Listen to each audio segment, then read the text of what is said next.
ঝোড়ো বাতাসে উঠছে গাছপালা, এ অবস্থায় ছাতা ধরে রাখাও মুশকিল। চলাচলের রাস্তায় জমেছে পানি, সৃষ্টি হয়েছে জনদুর্ভোগ।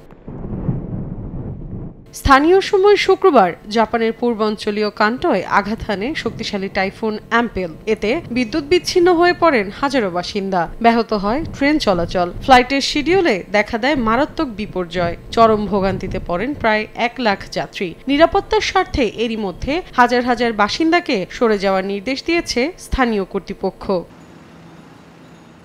এরই মধ্যে রাজধানী টোকিওর বেশ কিছু অংশসহ চিবা, কানাগাওয়া, ইবারাকি, সাইতামা এবং ফুকুশিমা অঞ্চলে জারি করা হয়েছে তৃতীয় মাত্রার সতর্কতা।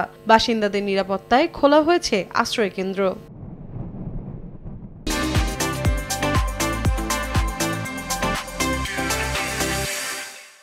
এদিকে টাইফুন অ্যাম্পেলকে অত্যন্ত শক্তিশালী বলে জানিয়েছে দেশটির আবহাওয়া অধিদপ্তর। এ অবস্থায় বিভিন্ন অঞ্চলে ভূমিধসের পূর্বাভাস দেওয়ার পাশাপাশি শনিবার পর্যন্ত বিভিন্ন স্থানে ভারী বৃষ্টিপাত অব্যাহত থাকতে পারে বলে জানায় তারা। এমনকি আগামী 24 ঘন্টায় হতে পারে 300 মিলিমিটার বৃষ্টিপাতের রেকর্ড। মৌসুমী সাথী, সময় সংবাদ।